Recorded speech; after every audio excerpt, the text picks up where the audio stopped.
एक 20 साल तक शिवसेना के एमपी थे, 20 साल तक थे। क्या बोलते थे इम्तियाज साहब? खान पान बोलते थे। ना हटो भाई जरा, हाँ, खान या बान बोलते थे ना। अब उनका निशान क्या है?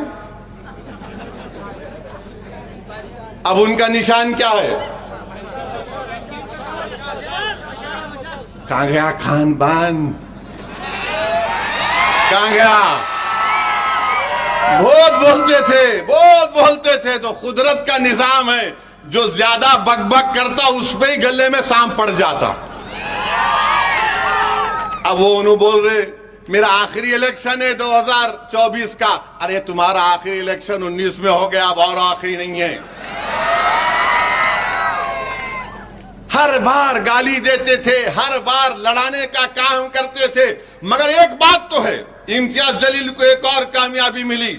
जो कल तक खान बान थू बोलते थे, जो कल तक बोलते थे कि आपसे वोटिंग का राइट छीन लिया जाए, अब क्या बोल रहे? हे औरंगाबाद की आवाम, हिंदू मुसलमान सिख ईसाई सबको मेरा सलाम। कभी 20 साल में बोले ऐसा? क्यों बोले? आप इम्तियाज जलील को कामयाब करे तो बोलना पड़ रहा। यह तब्दीली इम्तियाज जलील ने औरंगाबाद की जनता में और औरंगाबाद की आवाम को पैगाम देकर किया। तो इन लोगों का अब इम्तियाज जलील से अब भाग रहे हैं। इम्तियाज जलील बहुत आगे, अरे इसकी इम्तियाज जलील के कदमों पर चल रहे हैं, अब इम्तियाज जलील के नक्शे कदम पर चल रहे हैं। मगर मुझे यकीन है कि इंशाअल्लाह ताला 13 मई के दिन आप तमाम एक होकर औरंगाबाद की आवाम इम्तियाज जलील को जो कामयाब करेगी, वो आपकी कामयाबी होगी। दोबारा वो अमन की कामयाबी होगी, वो मजलूमों की कामयाबी होगी, वो गरीबों की कामयाबी होगी, किसानों के हक की कामयाबी होगी, दलितों को मजबूत बनाने की कामयाबी होगी, मराठाओं को उनको आरक्षण दिलाने की कामयाबी होगी, दंगरों को उनका शेड्यूल ट्राइब स्टेटस दिलाने की कामयाबी होगी। मैं आपसे वादा कर रहा हूं कि ये काम MIM पार्टी कर रही है। आपसे अपील करने आया हूं कि मुत्तहदा तौर पर अपने वोट का इस्तेमाल करिए।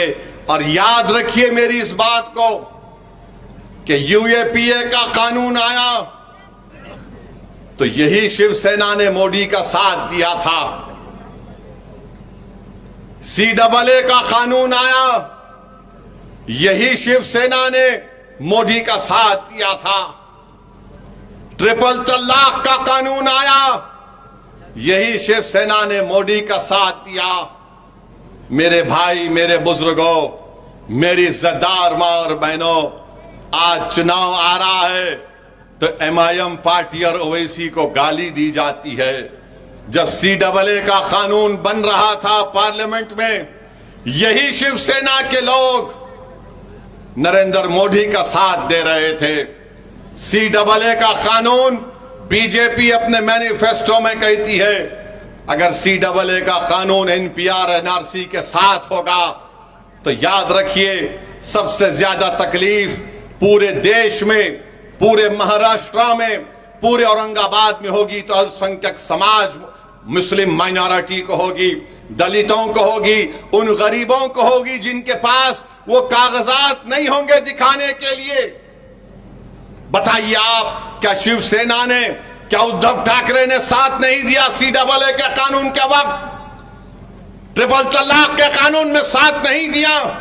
आज आकर बड़ा अपने आप को सेकुलर दिखाते हैं, बड़ा हमदर्द दिखाते हैं। बताइए आप, भारत की पार्लियामेंट में मोदी के 302 MPs के सामने 2 लोग खड़े हो गए और कहा कि नरेंद्र मोदी, ये CAA का कानून काला कानून है, हम इस काले कानून को नहीं मानते। जिस तरह महात्मा गांधी ने व्हाइट साउथ अफ्रीका में एक कानून को कहकर फाड़ दिया कि मैं इस कानून को नहीं मानता, पूरी भारत की पार्लियामेंट में 2 लोग खड़े हो गए और मोदी की आंखों में आंखें डालकर कहा, सुनो मोदी, अमित शाह, सुनो उद्धव ठाकरे, ये कानून काला, हम उसको फाड़ते। और उस कानून को फाड़ कर दिखाया कि हम ऐसे काले कानून को नहीं मानते।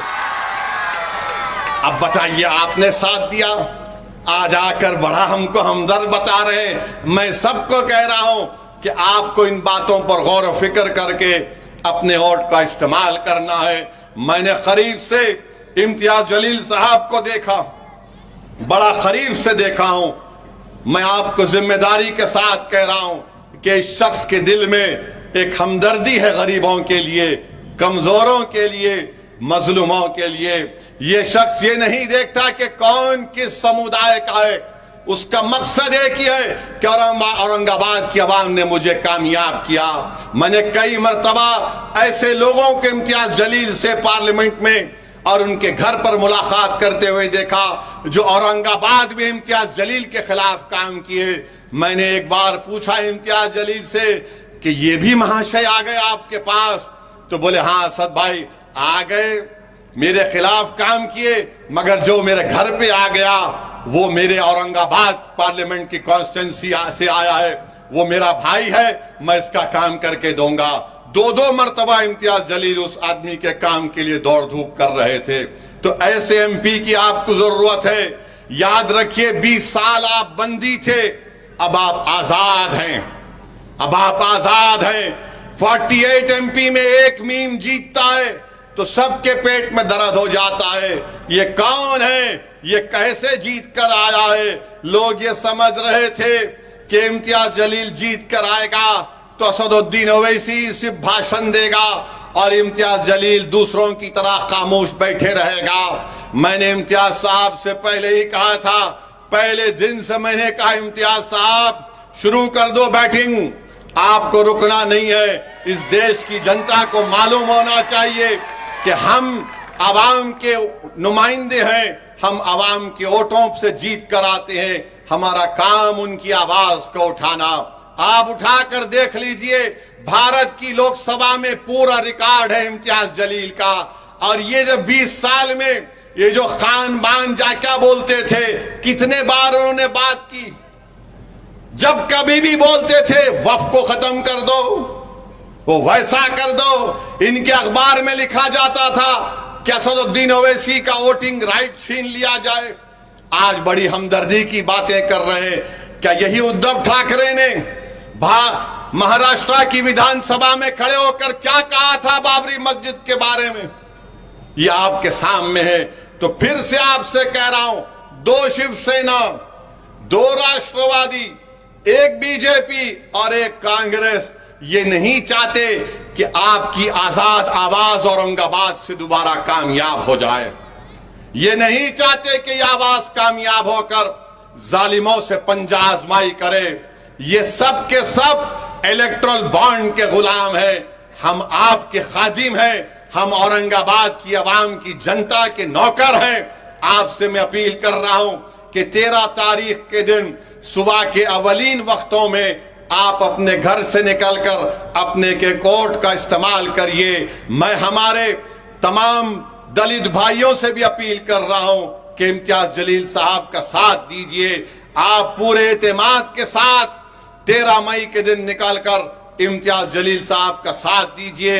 और हमने अमरावती में यह फैसला लिया कि जनाब आनंद अंबेडकर साहब की हम तायीद कर रहे हैं। मैं अमरावती के तमाम जिम्मेदारों से, वहां के बुजुर्गों से अपील कर रहा हूं कि आनंद अंबेडकर साहब की आप सपोर्ट करें, उनको वोट दें ताकि वो वहां पर बीजेपी के एमपी को शिकस्त देकर आनंद अंबेडकर साहब को भी वो मेंबर ऑफ पार्लियामेंट बनाकर अमरावती से भिजाएं। ये एमआईएम पार्टी ने फैसला लिया है। तो मेरे अजीज दोस्तों और बुजुर्गों, मेरी आप तमाम से अपील है कि एमआईएम पार्टी आपकी आवाज है। आज आप देख रहे हैं कि कोई आइडियोलॉजी नहीं, सब कभी इधर थे तो कभी उधर जा रहे, कभी इधर जा रहे तो इधर जा रहे। ऐसा दिख रहा है कि सुबह में घर से सफेद शर्ट पैंट पहनकर निकलते हैं, दोपहर में खाकी शर्ट पैंट पहन लेते हैं और शाम होने तक लाल रंग का कपड़ा पहन लेते हैं। ये आइडियोलॉजी अब कोई बाकी नहीं रही। इसलिए बहुत जरूरी है कि आप तमाम वेजापुर की जनता 13 मई के दिन अपने के वोट का इस्तेमाल करिए और दोबारा अपनी एक आजाद आवाज को इम्तियाज जलील को पतंग के निशान पर बटन दबाकर कामयाब करिए। आप तमाम का बेहद शुक्रिया, क्योंकि अब नमाज का वक्त भी होने वाला है और आप लोग यहाँ पर आए, आपका बहुत बहुत शुक्रिया। 13 मई को पतंग के निशान पर बटन दबाइए और जाकर अपनी पतंग को वैजापुर के आसमानों पर फैलाइए और बता दीजिए कि आप मुत्तहिद हैं, इत्तेहाद ताकत है, अपनी पार्टी को कामयाब करिए। बहुत बहुत शुक्रिया। अस्सलाम वालेकुम।